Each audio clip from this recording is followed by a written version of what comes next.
지금부터 수업을 시작하도록 하겠습니다. 전 시간에 마지막 문제 비접지 방식에서의 그 CLR 선정 때문에 질문이 있어가지고 그 부분을 먼저 좀 다시 한번 정리를 해드리고 시작을 하도록 하겠습니다. 먼저 비접지 방식의 보호 내역을 설명드리면요. 변압기가 델타 결선입니다. 여기서 보시면은 R상, S상, T상이 아니라 1번, 2번, 3번이 있습니다. 그럼 여기 이렇게 ZCT가 있습니다. ZCT는 그림을 이렇게 그려줍니다. 그러면은 이제 비접지 방식의 비접지의 지락본은 전력형 계정입니다. SGR 계정에는. SGR 계정에는 뭘 받아들이냐? V0하고 I0를 받아들여서 전력으로 동작합니다. 이 V0는 어디서 받냐? GPT에서 받고요. I0는 어디서 받냐? ZCT에서 받는 겁니다. 그리고 여기서 지금 V0를 받기 위해서 여기에 지금 CLR이 달려있고 이 CLR 뒤쪽에 V0가 달려있는 겁니다. 여기서 나온 것들은 다 병렬로 이렇게 해서 이렇게 병렬로 여기 병렬로 이렇게 돼 있고 여기에 SGR이 있고 여기에 이제 SGR 여기에 SGR이 있는데 예를 들어 사고가 이제 책대로라면 책에서는 이렇게 사고가 났으니까 사고가 났다. 그러면 여기서 생기는 부분이 이제 IN은 IR 플러스 IC라고 이렇게 돼 있거든요. 여기 흐르는 전류가. 그럼 IR 전류가 어디로 가냐면요. 이쪽으로 가서 이렇게 돌아옵니다. 근데 여기서 흐르는 전류는 0.381A 밖에 안 되는 거고, 그 381A를 제어하기 위해서 CLR이 다 정해진 겁니다. 전압별로. 여기에 GPT 전격에 따라서 6600 나누기 루트 3인지, 110에 나누기 루트 3인지, 여기가 이제 틀려지는 게 요게 6600이나 3300이나 틀려지고 여기서 나오는 거는 190의 3인지 아니면 110의 3인지 190의 루트 3인지 110의 루트 3인지에 따라서 네 종류가 있습니다. 사실은 요 3차 측이 그거에 따라서 아까 들어갔던 부분이 얘가 6600에 190의 3일 때는 25옴 얘일 때는 8옴 얘가 3300일 때는 또 몇옴 이런 식으로 나눠지는 겁니다. 사실 그거를 1차적으로 환산했을 때 여기는 I는 R분의 2가 되고 요게 0.381A가 딱 고정된 상태에서 이 부분은 요 전압에 따라서 딱 고정이 돼 있죠.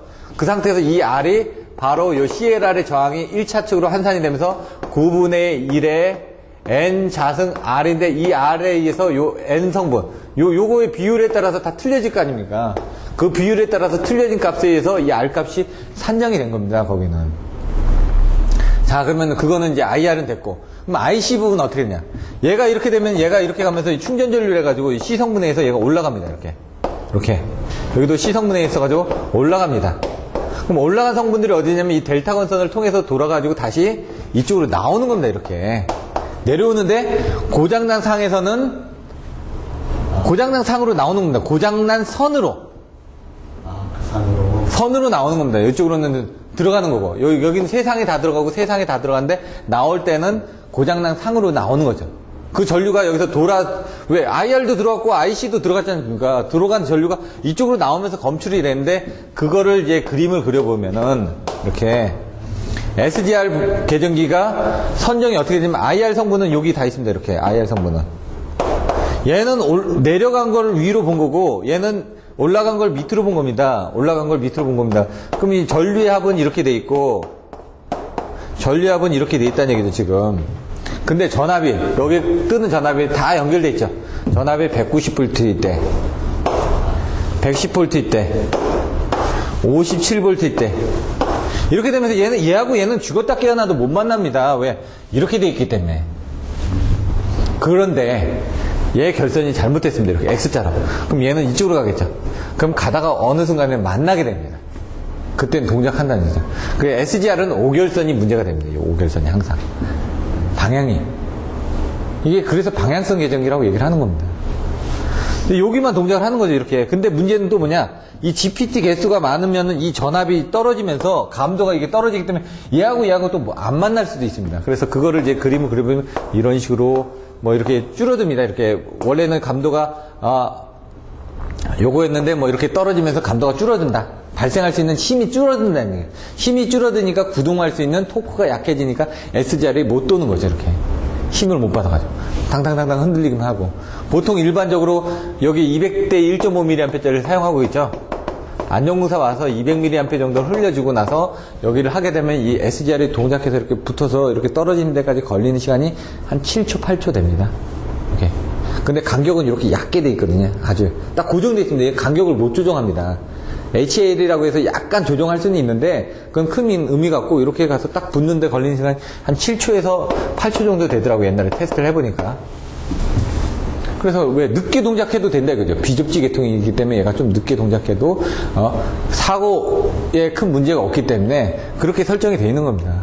요게 이제 간단하게 이렇게 설명드린 거고, 뭐 여기에 따라서 또 다른 것들이 있는데 이제 비접지가 좀 어렵습니다. 더 들어가서 이런 세부적인 부분을 설명드리려면은.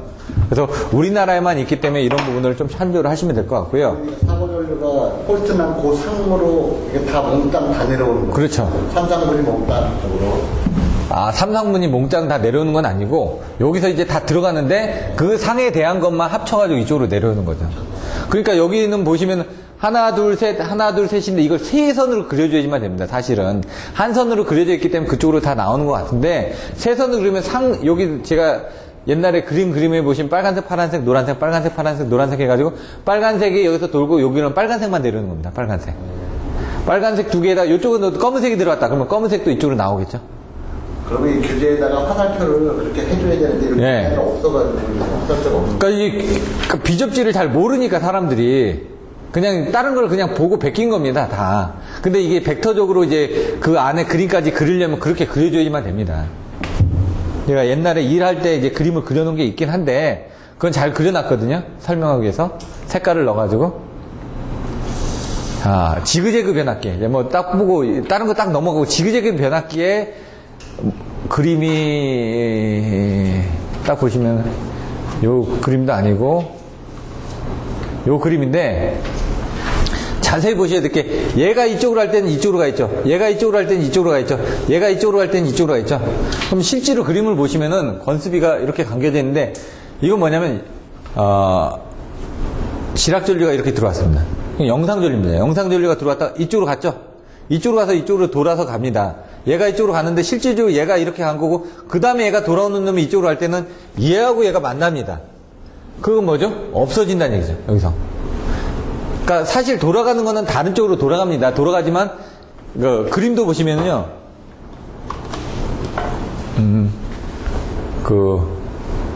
여기 이렇게 6개가 그림이 그려져 있습니다.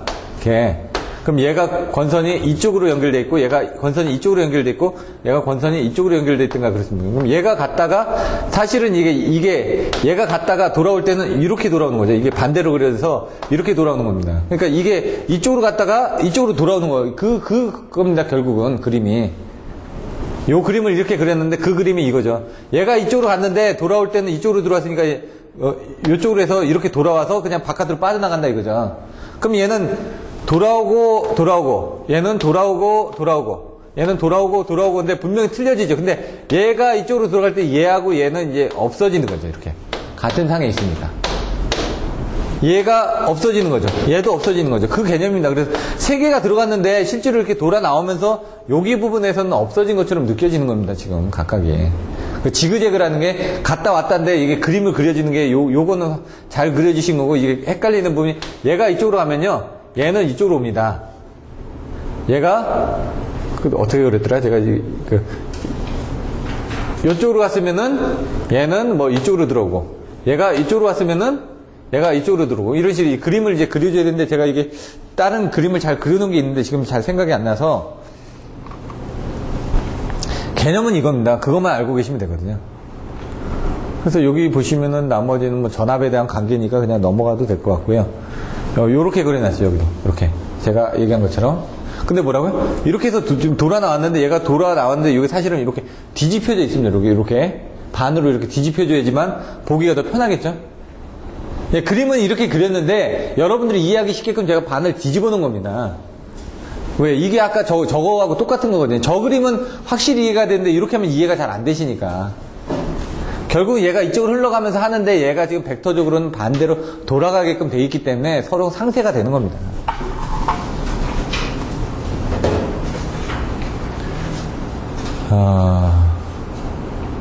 저압 배전솔로가 있다. 이건 뭐죠? 이거는 뭐 계산식이니까 좀 넘어가겠습니다. 답을 안 썼던 거라서. 전력계통에서 발생된 서지, 원인변. 이거 시험에 나옵니다. 왜? 이상전압에 대한 거거든요. 이런 거 시험에 나온다는 얘기죠. 이런 것들은 반드시 준비해 놓으셔야지만 됩니다. 자, 뭐가 있느냐?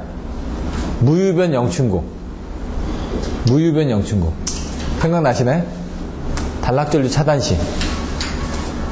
여기서는 단축여직 쓰리고로 아마 돼 있을 겁니다. 단축여직 쓰리고.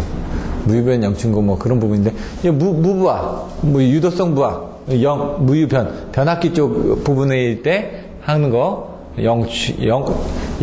영구지락시, 뭐 사고전류, 뭐 영구지락시, 뭐 단락전류, 충전전류, 뭐 고조파 부분에 대한 것들, 이런 내용들이 나와 있는데, 여기 보시면 저는 여기서는 단축여직 쓰리고로 이제 왔는데, 개폐소지 원인은 요런 무형의 문제에 대해서는 모범 답안은 단축여직 쓰리고로 외웠습니다. 자, 처음에 제목이 뭐였죠? 제목이? 중요한 게 제목입니다. 개폐 시 발생되는 서지를 원인별로. 왜 서지가 발생하느냐 이거죠. 서지라는 건 크게 발생하는 건데, 크게 발생하려면 뭔가 충격이 있겠지, 충격이. 그 충격의 원인이 뭐냐 이거죠. 그 충격의 원인을 살펴보니까 저는 단축여직 쓰리고로 외웠다. 단이 뭐냐? 단락전류에서 충격이 생겼다. 그 단락전류 차단할 때 이런 개폐서지가 발생해가지고 충격이 생겼다. 그래서 그 그림이 나오면 되고, 방지 대책은 중성점의 저항을 설치해가지고 아까처럼 제기전압이 이렇게 올라오지 않게끔 뭔가 좀 더 잡아줘야 된다. 이런 얘기입니다. 단락전류 자체를 줄여들여서 충격이 많이 안 가게끔 만들어줘야 된다. 이 얘기입니다. 자, 충전전류. 무부하 충전전류 차단할 때. 요거는 이제 여러분들이 아시겠죠. 충전전류가 되다 보니까 뭐 90도가 앞서다 보니까 전류의 0점에서 차단을 했을 때 이 양단의 전압에 의해서 과도 진동이 발생한더라. 진상 소전류에서. 요거는 그 전에 봤던 것처럼 과도 진동이 되는 겁니다, 지금. 과도 진동이 되면서 이 제기전압 같이 이렇게 또 나온다 이거죠, 제조모가. 단충, 여자전류. 이건 뭡니까? 제조모를 방지하기 위해서 차단 속도를 빨리 한다는 얘기죠. 병렬에서는 설치하고 피력에 설치하고. 여자전류. 유도성 소전류 같은 건 전류가 작은데도 불구하고 왜 이런 게 발생하냐 이거죠. 제가 아까 충격이라고 그랬죠. 충격이니까 전부 다 큰 전류라고 생각을 하시는데, 유도성 소전류는 큰 전류가 아닙니다. 그런데도 불구하고 발생하는 부분들은 뭡니까? 아까처럼 전류의 0점에서 차단을 하지 않기 때문에 발생을 하는 겁니다. 그렇기 때문에 얘가 소력이 강한 차단기로 차단할 때, 여기 보시면 진공 차단기든 소력이 강한 차단기로 차단할 때 전류가 자연점 전에서 강제 소요가 되면서 이런 식으로 그 제기전압이 발생한다. 그래서 이제 개폐서지 전압이 발생한다. 그래서 요거는 사실 V12를 썼을 때 그런 거고, G11을 쓰게 되면 이런 문제는 발생하지 않습니다. 근데 여기서는 다 개폐서지가 발생한다. 그러면 개폐서지는 G10에서는 개폐서지 발생 안 합니다. 그래서 V12를 사용하고 있는 전력계통에서의 어떤 문제점을 다 얘기하는 겁니다. 단축 여자전류 됐죠? 단축 여직, 직류분입니다. 직류분. 근데 이런 것들 방지 대책은 어떻게 하냐? 여자전류 같은 경우 차단하는 부분은 어떻게 하냐? 여자전류 같은 경우는 유도성 서전류니까 아주 작죠? 부하전류가 아니란 얘기죠.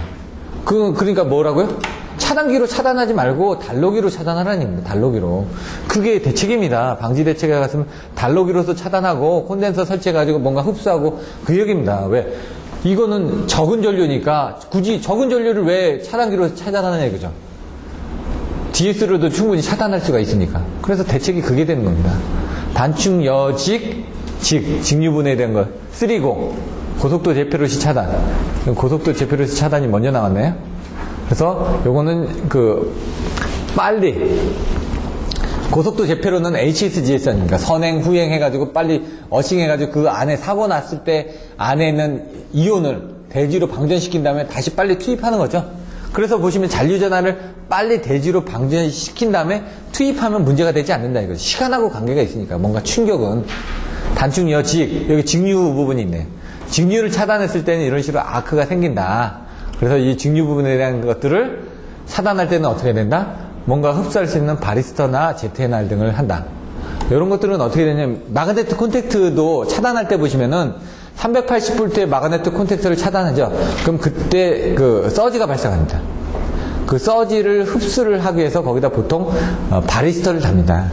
바리스터를 제가 현대 거하고 LG 거를 공구상가 가지고 사가지고 와서 달아봤거든요. 뜯어도 봤습니다. 근데 이제 LG 거는 이렇게 박스로 돼 있고요. 현대 거는 그냥 다이오드 덩어리처럼 그냥 딸랑 하나 주더라고요. 한 1,000몇백 원, 2,000 몇백 원 주고 샀거든요. 근데 이제 외제를 사면요. 외제는 몸체에 붙어서 나옵니다. 아예. 그러니까 그게 틀린 겁니다. 외사는 그런 부분들이 당연히 나오는 거기 때문에 그런 걸 좀 줄여주기 위해서, 왜? 자기가 발생하는 걸 알기 때문에 남한테 영향을 미치지 않게끔 장착이 돼서 나오는데 우리나라는 그게 아니라 장착을 해야지만 됩니다. 별도로. 근데 별도 장착하는 것도 모듈이 안 돼 있어가지고 진짜 조잡합니다. 그냥 선으로 해가지고 이렇게 갖다 껴야 되고요. 선이 있더라도 조그만 그 네모난 박스, 조금 플라스틱 박스 안에다가 이렇게 좀 넣어놓고 LG 거는 그래도 박스라도 있죠. 그 HE 사건은 박스도 없습니다. 그런데 외상 같은 경우는 아예 본체 케이스에 끼질 수 있게끔 모듈이 돼 있어가지고 그냥 나중에 안 될 때는 갖다 그냥 꽂기만 하면 됩니다. 딱. 잘 돼 있죠. 그러니까 삼성 단축여직 3고에서 3가 삼성 동시 투입 실패 시 서지. 동시 투입이 안 되게 되면 그때 뭔가 서지가 발생한다 이제. 그때는 콘덴서를 해야 된다. 뭐 단축여직 3고 이렇게 해가지고 내용들을 보시면 되고요. 3개의 모선으로 되는데 Z부스니까 이걸 Y부스로 해줘야 되니까 Y로 해주기 위해서 이와 같이 계산을 해줘야 된다고 합니다. Y는 지금 Z33분의 1로 해가지고 Y로 계산을 하죠. Y로 계산을 해서 계산한 겁니다. 지금 요거는 지금 나중에 한번 보시면 될 것 같고요. 계산 문제니까. 여기 문제 5번 부분도 약간 헷갈리는 부분인데 이제 그 전에 유형하고 좀 틀린 부분이 있습니다. 그 전에는 60Hz 변압기를 아니면 60Hz 전동기를 50Hz에 갖다 썼을 때 어떤 문제가 발생할까요? 뭐 이런 식으로 물어봤습니다. 근데 지금은 그게 아니라 60Hz 변압기를 50Hz에서 운전할 때 어떻게 변하느냐. 이 좀 자석 밀도라든가 철선이라든가 온도 상승이라든가 출력에 대해서 구체적으로 물어봤습니다. 그전에는 어떻게 하냐. 이런 1, 2, 3, 4에 대한 내용을 안 물어보고 이렇게 썼을 때 어떤 문제가 발생하느냐 네가 알아서 다 대답해 라고 했는데 지금은 명시해놨기 때문에 그 명시된 부분을 반드시 답변을 해줘야지만 됩니다. 자, 자석 밀도 전압은 같습니다. 동일 전압이라고 명시가 되어 있으니까요. 분명히 전압은 같은 상태에서 자석이 60이고 자석이 50이면은 헤르츠가 여기 60이고 얘가 50이니까 50Hz짜리는 이 똑같은 전압을 만들어내기 위해서는 자석이 더 많이 들어가야 되겠죠. 더 많이 들어가니까 그래서 뭐 1.2배만큼 차이 날 겁니다. 결국 60Hz하고 50Hz하고는 1.2배만큼 더 많이 증가한다. 자석 밀도가. 왜? 우리가 60Hz짜리를 50Hz로 움직이니까 50Hz가 들어왔을 때는 60Hz만큼을 채워주기 위해서는 1.2배만큼을 더 자석을 공급을 해줘야지 그 60Hz에 썼을 때 전압이 나온다 이 얘기입니다 지금. 근데 그거를 너무 어렵게 써놔서 그냥 쉽게 생각하면 쉽죠. 그렇게 생각하시면 됩니다. 요거는 철선은 히스테리시스하고 와리선인데 마찬가지로 그러니까 자석이 늘어났으니까 철선도 늘어나겠죠. 그러니까 여기도 보시면은 자석이 늘어났으니까 이것도 1.2배만큼 늘어나는 겁니다. 지금 대략적으로 봤을 때 와리선도 늘어나겠죠.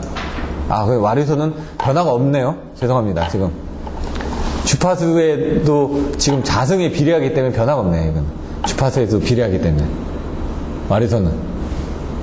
요거는 좀 명확하게 아셔야 되면 안 됩니다. 와리선은 변화 없고 나머지는 1.2배로 증가된다. 왜? 와리선은 주파수에도 자승이 비례하기 때문에. 온도 상승. 철선이 1.2배 증가했다는 것은 철심의 온도 상승도 그만큼 늘어났다는 얘기겠죠? 더 많이 때려줘야 되니까. 더 많이 때려진다는 것은 그만큼 열이 더 많이 발생한다는 얘기입니다. 출력은 지금 좀 헷갈립니다. 아까도 얘기를 했는데, 전압은 여기 보시면은 이렇게 되어 있는데 전압은 주파수에 비례한다. 주파수가 50Hz가 나왔습니다. 50Hz가 나왔는데 전압이 감소됐죠. 감소됐으니까 동일 전압이라고 했는데 아까 근데 지금 동일 전압이라고 했는데 이거 출력만 가지고 봤을 때는 출력은 P2는 V2 I2 코사인 세타인데 지금 여기는 그 F가 늘어났고 자석이 늘어났으면은 되는데 지금 자석은 그대로 있는 상태에서 50Hz가 들어왔을 때 자석이 발생하는 거니까 그때는 전압이 떨어질 거다 이거죠. 전압은 지금 왜냐면 전력으로 계산을 하니까 아까 문제에선 동일 전압을 해서 1번, 2번은 동일 전압으로 계산이 된 거고 이 4번의 출력 부분을 계산할 때는 자세히 보시면 동일 전압이라고 그러면 동일 전압을 넣었을 때는 출력에 대해서는 변화가 없어야 되겠죠. 근데 여기서 뭐냐 50Hz라는 조건이 들어간 거 아닙니까? 그러면은 자석은 줄어들었겠죠. 그러니까 전압도 줄어들었겠죠. 그래서 전압이 줄어들었으니까 얘는 출력도 줄어들었다. 이렇게 얘기를 하는 겁니다. 그냥 출력만으로 봤을 때는. 근데 여기서는 동일전압 뜻으로 생각한 게 아니라 예. X가 60에서 50으로 줄어들었으니까 그만큼 출력도 떨어졌다. 예, 그렇게 얘기를 한 거죠. 예. 그러니까 지금 앞에서 하고 조건이 동일 전압이라고 돼 있다 보니까 여기서 동일 전압을 넣으면은 출력은 변동사항이 없겠죠. 근데 여기서는 뭡니까? 출력이라고 했기 때문에 50Hz에서 운전할 때는 60Hz 변압기지만 실제로 50Hz밖에 안 들어갔기 때문에 유기전압은 떨어졌을 거고 요거는 뭡니까? 동일 전압에서 운전할 경우에 상황이 어떻게 변하는지 근데 얘는 동일 전압으로 출력으로 운전하게 되면은 자석이 더 늘어날 거 아닙니까? 전류가 더 틀리지나? 여기선 다른 관점을 넣었는데 이게 맞다라고 하기에는 좀 애매하지만 또 틀렸다라고 할 수도 없습니다. 2차 축의 그 부분만 보고 얘기를 한 거니까. 요거는 좀 한번 생각을 해보셔야 될 것 같습니다. 그냥. 자, 문제 6번을. V2, V1. 아까 설명드렸죠? 요건 보시면은 C1, C2, 그 다음에 Z1, 뭐 Z 이렇게 돼 있습니다. 근데 요걸 등가를 다시 그리면은 요게 돼 있거든요. C1, C2가 있고 L이 있고 Z가 있습니다.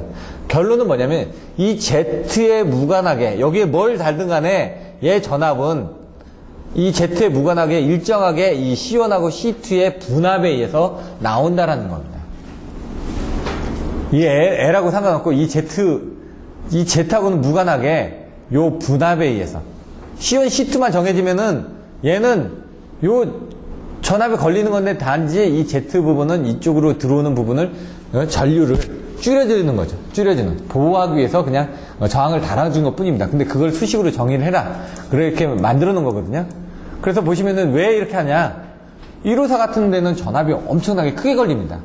그러니까 변압기를 썼을 때 안 되니까 거기다 콘덴서를 써가지고 분압을 합니다. 그래서 이 콘덴서를 여기 한 100개를 달았다. 예를 들어. 그럼 여기 90개가 걸리고 여기 10개가 걸린다.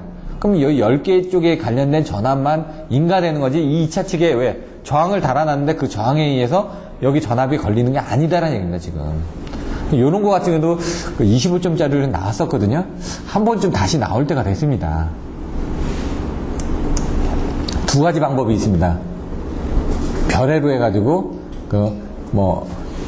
밀만의 정리를 이용하는 방법이 있고 그건 아주 쉽게 나오고요. 그 다음에 이렇게 계산하는 방법인데 이 계산 부분이 조금 복잡합니다. 근데 결론은 딱 보시면은 여기 C1 있고 C2가 있고 여기 저항이 두 개 있다는 얘기죠. C1 있고 C2가 있고 XL 있고 Z가 있습니다. 여기 V1 있고 V2가 있고 요 전압은 요 XL하고 ZB까지 다 더한 전압입니다. 전압이. 그 순서대로 쫓아가면 어렵진 않습니다. 다시 보시면은 나머지 내용을 읽어보시면 되고 공진 조건 시 부하와 무관한 원리를 증명. 여기 뭐 C1이 있고 C2가 있고 L이 있고 Z가 있다는 얘기죠. 여기 보시면은 V1 있고 여기 V1 다시가 있습니다. 우리는 이 V1 다시는 Z에 무감하다는 걸 인정하는 거고 요 V2는 이 Z에 걸리는 전압이 아닙니다. 이 V2는 ZL 플러스 Z에 걸리는 전압이 V2입니다. 이게 자세히 보시면 V1 다시가 Z2고요. 이렇게 연결하면은 이 V2라고 해놨는데 이게 ZL 플러스 Z에 걸리는 전압입니다. 화살표가 ZL적으로 가 있어요. 예, ZL까지 다 연결이 되어 있어야 되는데 이게 지금 그림이 이렇게 되어 있다 보니까 나중에 보실 때 여기 보시면 V1 다시는 뭐라고요? Z1 플러스 그 다음에 요거 병렬 한 전체 분해. V원 다시라는 거는 여기 V 다시. 여기 보시면은 이게 요 V원 다시의 전압은 어떻게 되냐? 전체 전압분의 전체 전압이 여기 나왔죠? 그리고 여기를 다 더하면은 여기 병렬이 나오겠죠? 여기에 병렬이지. 이렇게. 그러니까 이게 병렬 아닙니까? 이게 Z1이 이거고 여기 병렬 아닙니까? 여기 병렬이죠? 여기 병렬인데 그 병렬 부분에 걸리는 전압이다. 이 얘기입니다. 지금 병렬 부분에 걸리는 전압이다. 그럼 V2는 뭐라고요? V원 다시 쪽에서 Z 플러스 ZL. V원 다시가 전체 전압이 죄송합니다. 네, 제가 아까 반대로 얘기했네. V원 다시가 이 전체 전압이고요. V2는 이제 Z에 가는 전압이 맞습니다. 제가 반대로 얘기했습니다. V2는 뭐라고요? 여기서 보시면은 V2는 어떻게 됩니까? 여기 전체 전압이 요 전압 아닙니까? 요 전압. Z하고 ZL 플러스 걸리는 전압에서 Z 플러스 ZL 걸리는 전압에서 뭡니까? 이 V1 전체 전압에서 뭡니까? 여기에만 걸리는 전압을 보면 그게 V2죠. 여기에만 걸리는 전압을 보니까 그게 V2더라. 이 얘기입니다, 지금. 아까 제가 이제 반대로 설명하다 보니까 요 그림이 맞습니다. 그렇게 해서 그걸 다 변환해가지고 여기 V1 다시가 여기 있던 전압이 이렇게 내려오고 해서 딱 계산을 해보면은 나중에 요 V2분의 V1이 이 수식으로 정해지는데 그러면 여기에 대한 부분 수식이 요쪽으로 내려온 거고요. 여기에 대한 수식이 요쪽으로 내려온 겁니다, 지금. 계산을 편하게 하기 위해서 이렇게. 그러면 요거가 있고 요거가 있는데 여기서 지금 Z에 상관없이 계산하려다 보니까 이 Z 부분이 여기는 없죠. 여기 있죠. 여기 Z1이. ZL이. 그러니까 ZL을 이 부분이 0이 되면은 얘는 그냥 딱 이 분배대로 계산이 된다는 얘기입니다. 이 부분에 문제에서 얘기한 게 요거하고 무관하게 되는 것을 증명하라고 했으니까 이게 무관하다는 게 이게 0이 되더라도 얘는 일정하게 이 전압이 나온다라는 걸 보여주면 되거든요. 그래서 여기 부분, 요게 0이 되는 걸 보여주는 겁니다. 근데 여기서 0이 되려면 이게 0이 되나요? 이거 0 안 되죠. 그러니까 이 위에가 0이 돼야 된다는 얘기죠. 그 위에가 0이 되면 되는데 그거를 이제 정하다 보니까 W 자성인 C1, C2니까 W 자성에서 W가 WL로 여기 빠져나가고 W의 C1, C2가 또 빠져나와서 이렇게 되는 겁니다. 이렇게 여기서 요거로 된 겁니다. 그러면은 아까 여기 보셨던 그 2차 측의 여기 부분 있었죠. 여기 부분이 0이 된다 이 얘기입니다, 지금. 그래서 이 부분은 0이 되니까 이때는 이 Z값에 무관하게 얘는 항상 이 분압비로 나온다. 그래서 요 조건이 조건이라는 얘기죠. 요게 이렇게만 공진만 시켜주면은 아까 C하고 L 있죠. 그럼 아까 거기 L이 있었지 않습니까? L. C1, C2가 있었고 L이 있었는데 그 L 값만 제대로 선정해주면 그 뒤에 Z 값하고는 무관하게 항상 분압비로 나온다는 얘기입니다, 지금. 그러니까 다시 한번 설명드리면은 여기서 키포인트는 그겁니다. 여기. 우리는 이 Z가 의미하는 게 뭐냐면 이쪽으로 뭔가 저항이 들어와서 이 기기를 소선시키지 않게끔 저항을 달아주는 건데 이 Z값이 얼마가 되든 간에 상관없이 우리는 이 C1, C2, L 값만 있으면은 이 C1하고 C2의 분압비에 의해서 얘만 공진만 시켜주면 되는 겁니다. 얘만 공진만 시켜주면은 예? 그때는 이 전압비, 이 전압, 여기에 걸리는 요 전압, 여기 Z에 걸리는 이 전압이 요거의 분압에 의해서만 결정되더라. 이렇게 되는 겁니다, 지금. 그걸 증명하라. 그래서 요게 25점짜리 문제가 나온 적이 있습니다, 옛날에. 그래서 뭐 어렵지는 않거든요, 이렇게만 보면. 근데 이거보다 또 별애가 있으니까 별애를 보시면 한 페이지로 끝납니다. 얘 같은 경우는 사실 좀 간단하게 줄여놨습니다. 원래는 이거 쓰시면요, 좀 복잡합니다, 더 복잡해서 한 페이지 반 정도를 써주셔야지만 나오는데 별애를 쓰시면 한 페이지가 나오는 거고 요건 좀 생략이 된 겁니다, 사실. 더 보시면 될 것 같고요. 4교시 청수성 능력 요것들은 뭐 저도 잘 모르겠습니다. 여기 나와 있는 부분은 이거 한번 읽어보시고요. 뭐라고 설명을 드려야 될지 모르겠습니다. 뭐 청수성 능력이 어떻게 했냐, 전력조류 계산에 의해 가지고 조류가 뭐 많아지고 그것 때문에 빨리 계산을 해줘야 된다. 그렇지 않으면은 그 오차를 빨리 보인다, 오차가 많이 나온다. 뭐 그냥 그런 내용들이 나와 있더라고요. 오차에 관련된 내용들하고. 그래서 저도 보기에 잘 이해가 안 돼가지고 그냥 넘어갔고요. 전기사업법, 이거는 좀 중요합니다. 제가 보기에는 신뢰도 유지 기준이 몇 번 나왔습니다. 신뢰도 유지 기준이. 그 안에서 고조파라든가 플리커라든가 세그스웨 같은 거 그런 것도 몇 번 문제가 나왔기 때문에 이 신뢰도 기준에서 나오는, 여기서 신뢰도 유지 기준에서 뭐가 나왔냐면 또 PSS에 저기도 나왔습니다. 용량까지도. 신뢰도 유지 기준이 참 많습니다. 이건 제 관연도 문제 보시면은 신뢰도 유지 기준을 해가지고 한 10페이지 정도 정리해 놓은 게 있습니다.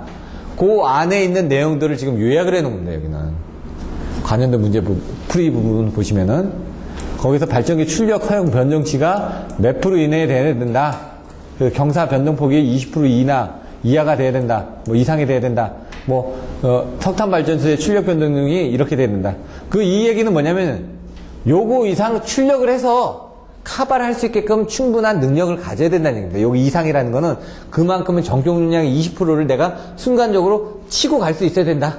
요거는.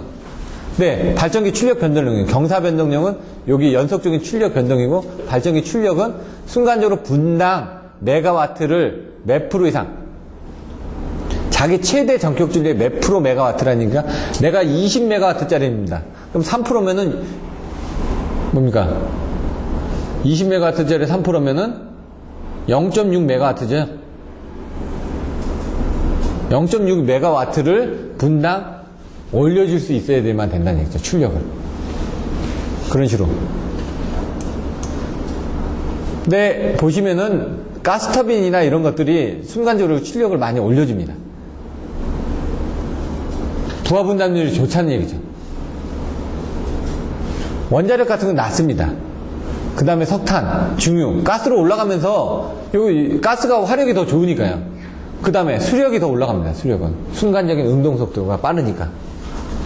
그래서 이게 속도 조정률하고 관련돼 있죠. 출력 변동률이 결국 속도 조정률하고 관계되어 있는 겁니다. 속도 조정률이 바로 출력이라는 얘기예요. 속도 조정률이 높다라는 건 그만큼 빨리 속도를 낼 수 있다는 얘기니까 그만큼 출력을 더 많이 올려줄 수 있다는 얘기죠.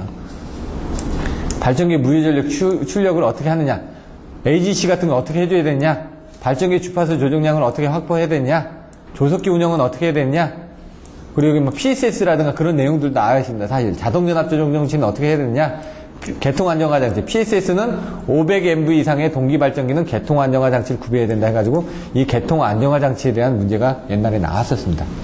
개통 안정화 장치를 신뢰도 유지 기준에 대한 선정 기준에 대해서 설명하셔.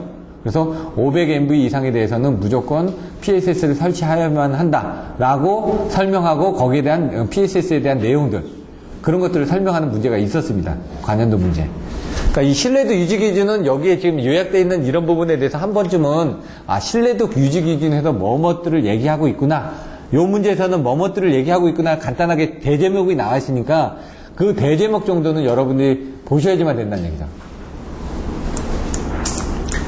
송전 손실과 증분 송전 손실, 이거는 수식은 봐주시면 됩니다. 크게 특이사항은 없습니다. 제가 봤는데 오타 하나 정도 있는 거 그 정도, 여기는 오타는 없었네.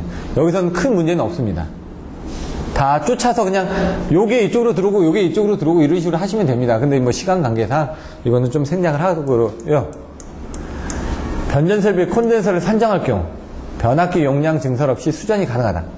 이거 딱 보시면은 뭐가 생각나는지, 역류 개선 시, 콘덴서의 역류 개선 시 어떤 효과가 있죠? 역류 개선하면은 소남 요설이라고 했죠.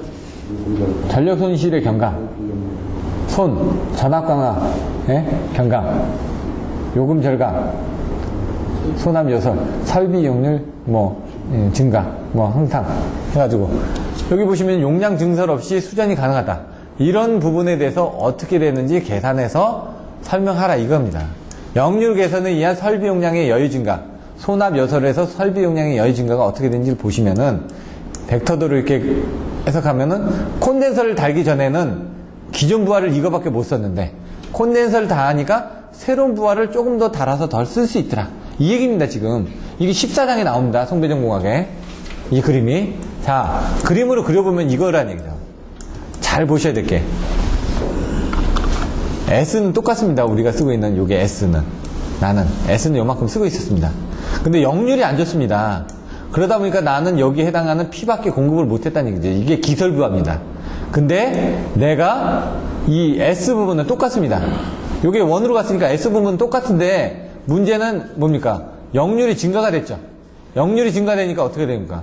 P만큼을 이만큼 더 증가를 시킬 수 있다. 요만큼을. 기설부하에 신설부하를 이만큼 증가시킬 수 있다. 그러면 거기에 증가된 무효전력은 얼마나 되냐? 여러분들이 이렇게 해서 이렇게 쫓아가서 여기입니다라고 하시면 안 된다는 얘기죠. 왜? 얘가 이쪽으로 넘어갔을 때 여기서 같이 올려주셔야 된다는 얘기죠. 요 Q 성분이. 요게 좀 헷갈리신다는 얘기죠. 요거만 주의하시면 됩니다. 그 그림입니다. 요 그림이 똑같이 나와 있습니다. 교재에 있으니까 보시면 되고, 그때 그 내용을 그냥 수식으로 써놓은 것 뿐입니다, 그냥. 근데 이게 탄젠사 세타 1하고 탄젠사 세타 2 할 때 요걸 주의하셔야 된다는 얘기죠. 딱, 이런 것들을. 유효전력하고 이런 것들 계산하실 때. 아까 그 그림만 정확하게 이해하고 계시면은 쓰는 데는 지장 없습니다. A, B 두 대의, 동일 정격 3상 동기 발전기를 각각 2분의 1씩 전력을 공급하고 있다. 근데 A기의 여자를 조정해서 그 전류를 1500A를 할 경우 역률은 어떻게 되냐? 이것도 어렵죠. 이렇게 보시면은 두 개가 보는데 부하가 같으니까 부하 분담을 같이 하고 있는데 여기에서 틀린 게 여기 I 코사이 세타 A 플러스 IB는 2분의 1 I죠. 여기가 플러스죠. 맞나요? 요게 요거니까 PB 아니니까 이거 플러스니까 요게 이쪽으로 내면 여기도 플러스 아닙니까? 루트 3 VI가 여기인데 그게 2분의 1 요거라고 했으니까 이게 이쪽으로 내려오니까 요거 없어지니까 요게 P 아닙니까?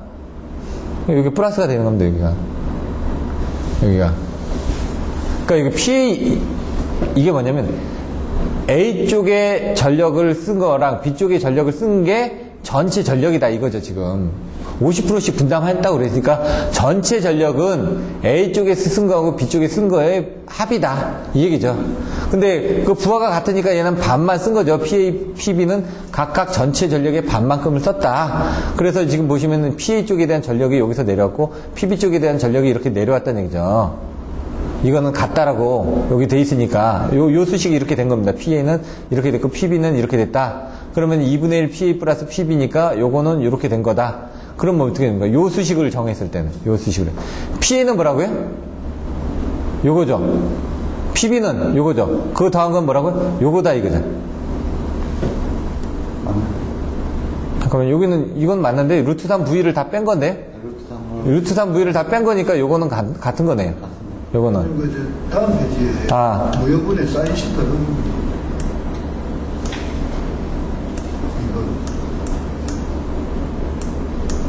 사인 세타 요게 플러스군요. 그 위에 넣는데 여기가 잘못된 거네. 나머지 부분은 이렇게 해서 보시면 됩니다. 지금 무효분의 관계식에서 IA 사인 세타 A는 잠깐만요. I 세타 A, IB 사인 세타 B는 I 세타다. 그러면은 요게 플러스가 돼야지만 이게 이쪽으로 넘어가면서 마이너스가 되는 거죠.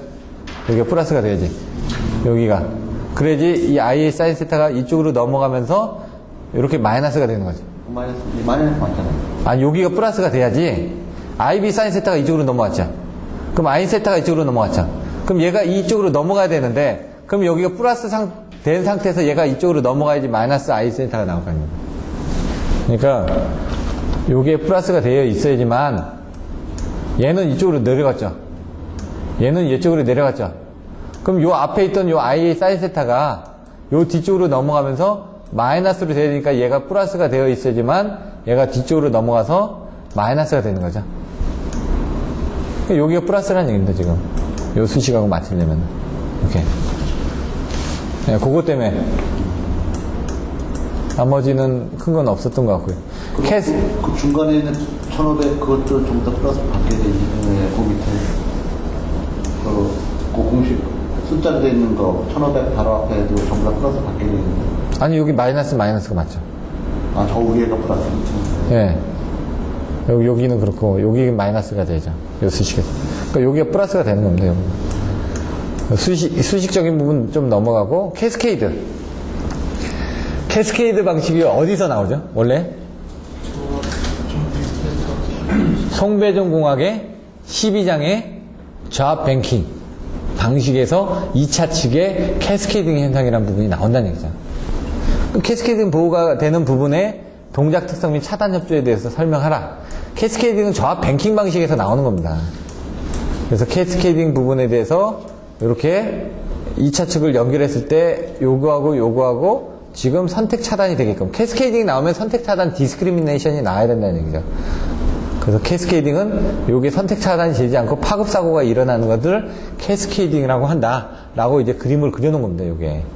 근데 그거 말고도 예를 들어 여기서 캐스케이딩을 한다 그러면 저압 뱅킹 방식의 그림을 그려가지고 밑에서 사고 나갔을 때 그 뭐 전단회가 떨어지는 게 캐스케이딩이다 해가지고 기본서에 있던 그런 내용들을 가지고 또 설명을 해주셔도 되고요.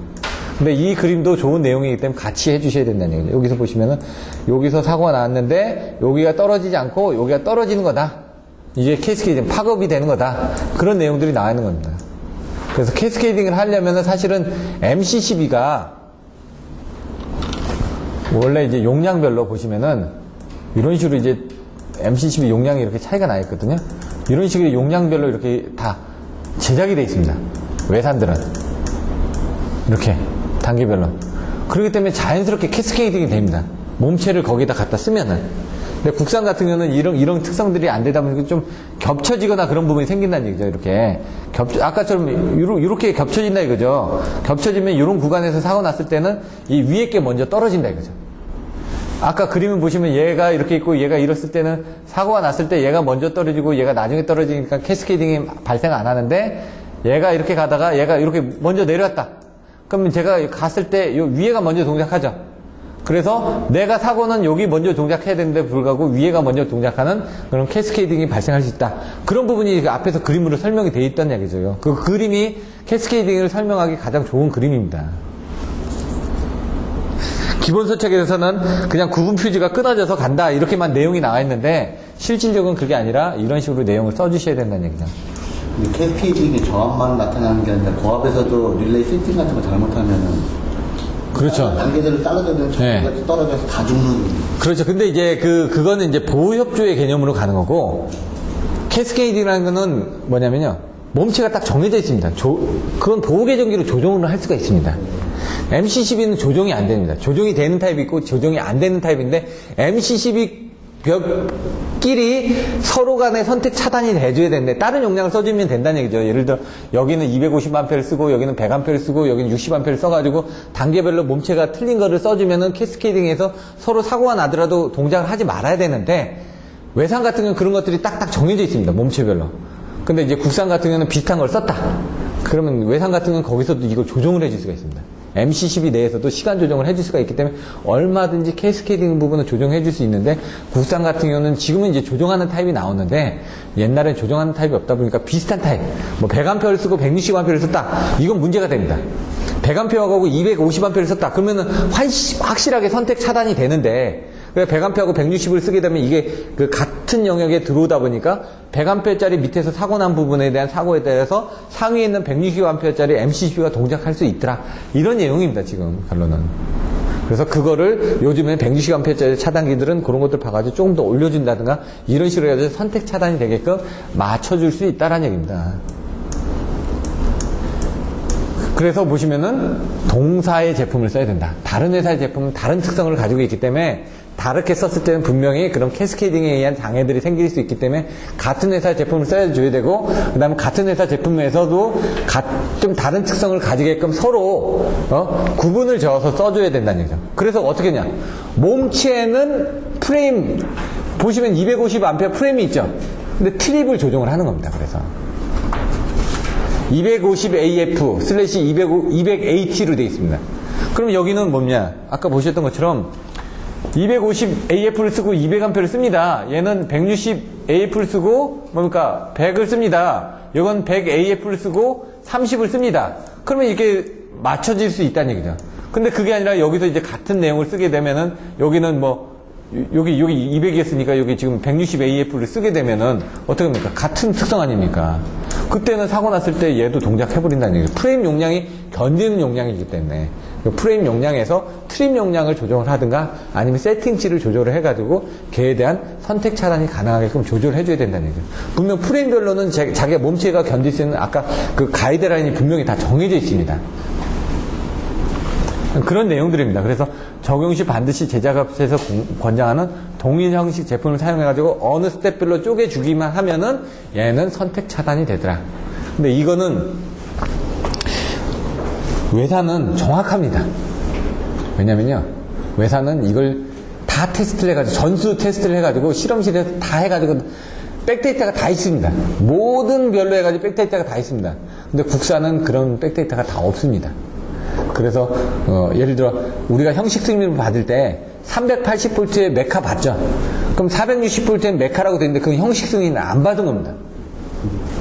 추정을 하는 겁니다. 일부 테스트를 했는데 모든 부분이 다 맞아떨어지는 건 아닌데 외사는 그게 다 스텝별로 다 승인을 다 받았습니다. 테스트를 다 해가지고 승인을 다 받아놓은 백데이터가 다 있다는 얘기예요. 그 걔네들은 얘기를 하면 이렇게 합니다. 그거 안 돼. 왜? 우린 다 테스트했어. 근데 국산한테 물어보면 그거 확인해 볼게 이렇게 나옵니다. 거기서 이제 기술력이 차이가 나는 겁니다. 우리나라 LG도 보면 그 승률서가 다 없어요. 네? 대표적인 것만 하죠. 예, 그러니까 아까처럼 국산은 대표적인 것만 하죠. MC12의 대명사가 머린절인데 여기는 데이터가 다 있습니다. 거기는. 그거는 확실한 거죠. 그리고 이제 소호 특성도 이제 MC11이 제일 처음에 만들다 보면 소호 특성이 사실 그 아크 소호 특성을 이제 그 반발력에서 없애는 특성이 있거든요. 동영상으로 제가 봤는데 그게 속도가 되게 빠르더라고요. 아크에서 자기가 접점을 밀어주면서 빨리 소호해주는 MC12의 소호 특성이 있는데 그거를 이제 그 LS에서도 모방해가지고 또 이렇게 만들었습니다. 다 금방금방 쫓아오긴 하는데 항상 여기 쫓아오면 그 다음에 또 뭐가 또 나옵니다. 또 뭐가 나오고. 근데 가격이 비싸죠. 비싼 거는 확실히 비쌉니다. 근데 믿고 쓰는 거죠. 확실한 부분이 있기 때문에. 이렇게 해서 전체적으로 좀 빠르게 3교시, 4교시는 제가 적용을 했습니다. 생각보다 지금 1교시, 2교시를 좀 느리게 하다 보니까 빨리빨리 했는데요. 그 전에 했던 내용들도 있기 때문에 여러분들이 보시는 데는 좀 지장 없을 거라고 사료가 되고요. 단지 이제 계산 문제는 제가 시간 관계상 많이 생략을 했습니다. 그래서 그런 것들은 여러분이 돌아가셔가지고 한 번씩 다시 보셔야 되고요. 다음 주에는 78회입니다. 78회도 좀 한번 먼저 보고 오셔야 되는데 78회는 문제들이 조금 어렵습니다. 생각보다. 여러분들이 그 전에 보시지 않았던 그런 유형의 문제들이 좀 많이 있습니다. 그래서 78회는 좀 미리 예습을 하고 오셔야지만 됩니다. 그럼 오늘 수업은 이만 마치도록 하겠습니다. 수고하셨습니다.